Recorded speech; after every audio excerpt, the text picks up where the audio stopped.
I'd like to speak to you about the qualifications for soul winning. First, we must shake off the vipers that are in the church formalism, pride, and self importance, etc. Secondly, it is the only happy life to live for the salvation of souls. We must be willing to do little things for Christ. We must also be of good courage. And finally, we must be cheerful. God had no children too weak, but a great many too strong to make use of. God stands in no need of our strength or wisdom, but of our ignorance, of our weakness. Let us but give these to Him, and He can make use of us in winning souls. And they that be wise shall shine as the brightness of the firmament, and they that turn many to righteousness as the stars forever and ever. Daniel 12:3. Now we all want to shine. The mother wishes it for her boy when she sends him to school, the father for his lad when he goes off to college. And here God tells us who are to shine. Not statesmen, not warriors, or such like, that shine but for a season, but such as will shine forever and ever, those, namely, who win souls to Christ, the little boy even who persuades one to come to Christ.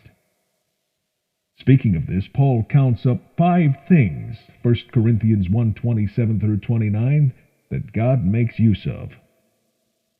But God hath chosen the foolish things of the world to confound the wise, and God hath chosen the weak things of the world to confound the things which are mighty.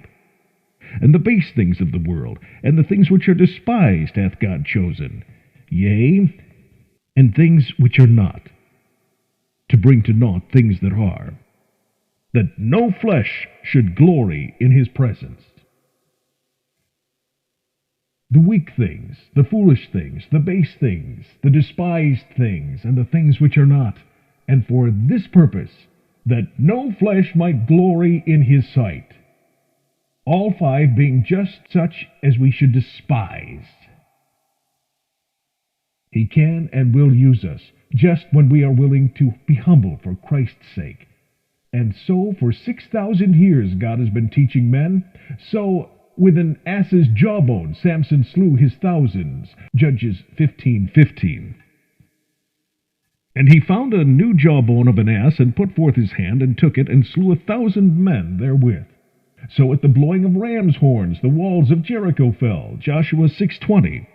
So the people shouted when the priests blew with the trumpets, and it came to pass when the people heard the sound of the trumpet, and the people shouted with a great shout, that the wall fell down flat, so that the people went up into the city, every man straight before him, and they took the city. Let us work in His own way, and with His own instruments. Let us all rejoice that He should, and let us too get into the position in which God can use us. There is much mourning today over false isms, infidelity, and the like, but sum them all up, and I do not fear them one half so much as that dead and cold formalism that has crept into the church of God. The unbelieving world and these skeptics holding out their false lights are watching you and me. When Jacob put away his idols, he could go up to Bethel and get strength and blessing. So will it be with the church of God. A viper fixes upon the hand of the shipwrecked Paul. Immediately he is judged by the barbarians, some criminal unfit to live. But he shakes it off into the fire and suffers no harm. And now they are ready to worship him, and ready to hear and receive his message. The church of God must shake off the vipers that have fastened on hand and heart too, ere men will hear. Where one ungodly man reads this Bible, 100 men read you and me, and if they find nothing in us, they set the whole thing aside as a myth. Again, a man who has found out what his true work is, winning souls to Christ, and does it, such is the happiest man. Not the richest are this, least of all those who have just got converted for themselves and into the church, lost what pleasure the world could give, and found none other. Job's captivity turned away when he began praying for his friends, and so will all who thus work for others shine not in heaven alone and hereafter, but here as well, and now. But you say, I haven't got the ability. Well, God doesn't call you to do Dr. Bonar's work or Dr. Duff's work, else he had given you their ability and their talent. The word is, to every man his work. I have a work to do laid out for me in the secret counsels of eternity. No other can do it. If I neglect it, it is not true that some other will do it. It will remain undone. And if for the work laid upon us we feel we have not the ability or talent necessary, then we have a throne of grace, and God never sends unless that he is willing to give the strength and wisdom. The instruments he often uses may seem all unlikely. Yet when did they fail? When once. And why not? Because he had fitted them out as well. He sent Moses to Egypt to deliver his people, not an eloquent, but a stuttering man. He refuses a while, at last he went, and no man once sent by God ever did break down. So was Elisha a most unlikely man to be a successor to the great prophet Elijah. Men would have chosen some famous man, some professor in the school of the prophets. God took one from the plow, but he gave him what was needed. Elisha had to keep by his master to the end. But he received even a double portion of the Spirit, and if we want to get it, we too must keep by the Lord, nor ever lose sight of him. Should he, as Elijah, Elisha, in one way or another try our faith. And further, we must be ready to do little things for God. Many are willing to do great things. I dare say hundreds would have been ready to occupy this pulpit today. How many of them would be as willing to teach a dirty class in the ragged school? I remember one afternoon I was preaching, observing a young lady from the house I was staying at in the audience. I had heard she taught at the Sabbath school, which I knew was at the same hour, and so I asked her after service how she came to be there. Oh, said she, my class is but 5 little boys, and I thought it did not matter for them. And yet among these there might have been, who knows, a Luther or a Knox, the beginning of a stream of blessing that would have gone on widening and ever widening. And besides, one soul is worth all the kingdoms of the earth. Away in America, a young lady was sent to a boarding school and was there led to Christ. Not only so, but taught that she ought to work for him. By and by she goes home, and now she seeks in one way or another to work for him, but without finding how. She asks for a class in her church Sunday school, but the superintendent is obliged to tell her that he has already more than enough of teachers. One day, going along the street, she sees a little boy struck by his companion and crying bitterly. She goes up and speaks to him, asks him what is the trouble. The boy thinks she is mocking him and replies sullenly. She speaks kindly, tries to persuade him to school. He does not want to learn. She coaxes him to come and hear her and the rest singing there. And so next Sunday he comes with her. She gets a corner in the school of well-dressed scholars for herself and her charge.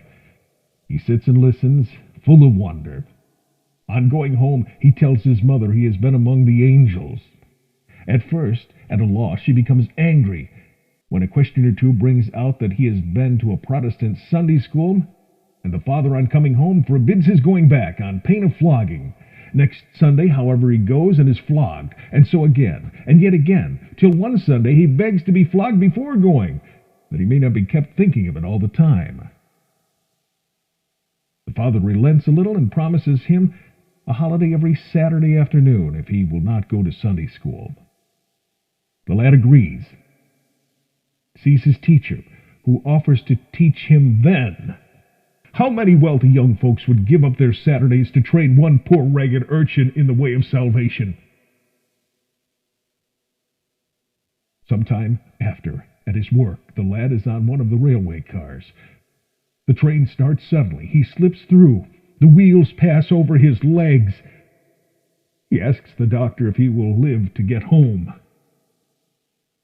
It is impossible. Then, says he, tell father and mother that I'm going to heaven and want to meet them there. Will the work she did seem little now to the young lady? Or is it nothing that even one thus grateful waits her yonder? Another thing we want is to be of good courage. 3 or 4 times this comes out of the first chapter of Joshua, and I have observed that God never uses a man that is always looking on the dark side of things. What we do for him, let us do cheerfully, not because it is our duty, not that we should sweep away the word, but because it is our privilege.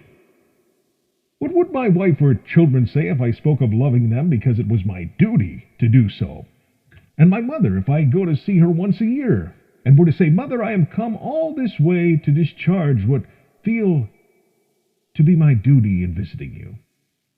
Might she not rightly reply, My son, if this is all that has brought you, you might have spared coming at all, and go on in broken-hearted sorrow to the grave. A London minister, a friend of mine, lately pointed out a family of 7, all of whom he was just receiving into the church. Their story was this. Going to church, he had to pass by a window, looking up at which one day he saw a baby looking out. He smiled.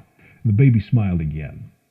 Next time he passed, he looked up again, smiles, and the baby smiles back. A third time, going by, he looks up and seeing the baby throws a kiss, which the baby returns to him. Time after time he has to pass the window, and now cannot refrain from looking up each time, and each time there are more faces to receive his smiling greeting, till by and by he sees the whole family grouped at the window, father, mother, and all. The father conjectures the happy, smiling stranger must be a minister, and so next Sunday morning, after they have received at the window the usual greeting, 2 of the children, ready dressed, are sent out to follow him. They enter his church, hear him preach, and carry back to their parents the report that they had never heard such preaching, and what preaching could equal that of one who had so smiled on them?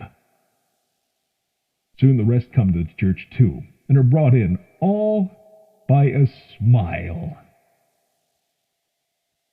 Let us not go about hanging our heads like a bulrush. If Christ gives joy, let us live it. The whole world is in all matters for the very best thing. You always want to get the best possible thing for your money. Let us show, then, that our religion is the very best thing. Men with long, gloomy faces are never wise in the winning of souls.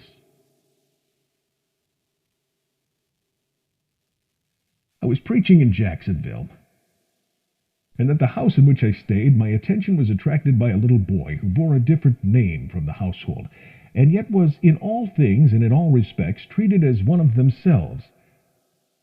To the other children he was brother, and they were brothers and sisters to him, and with them he came up to the mother for the same good-night kiss. By and by I asked the lady of the house who it was. She told me the father of the boy was a missionary out in India. Some years before, father and mother had come home with their 5 children to have them educated. After being home a short time, the father resolved to return to India, wishing to leave the mother with the children till their education should be finished. She wanted to go back with him. He opposed to it, saying it was hard enough for him to leave them, but for her it must be impossible. Still, she wished to go. She had received and been some blessing in India, and she would give up even all for Christ. Ultimately, it was arranged that the children should be received into their various families, treated as part of them, and that father and mother together should return. So with the boy, the mother came to this friend's and stayed a few days along with him. The night before she had to leave, sitting with the lady of the house, she told her how anxious she was that her boy should receive the impression that his mother had, for Christ's sake, cheerfully left him behind, and that for this end she wished to leave him without a tear at parting. The struggle this would cost the lady well knew, especially as the boy was of a peculiarly amiable disposition. Next morning, Passing the door of the mother's room, the lady overheard a sobbing, struggling prayer for strength to do what was on her heart to do. In a short time the mother came down with smiling, cheerful face, and looking so, she took leave of her boy, to go by rail some miles further on to bid a like farewell to another of her family. She went with her husband to India. A short year later, a still, quiet voice came to her to come up to meet her Savior, and would not welcome await her there who had so loved him here, and so cheerfully served him. They that be wise shall shine as the brightness of the firmament, and they that turn many to righteousness as the stars forever and ever. The Lord help us as humbly, devoutly, and cheerfully to abound in His work.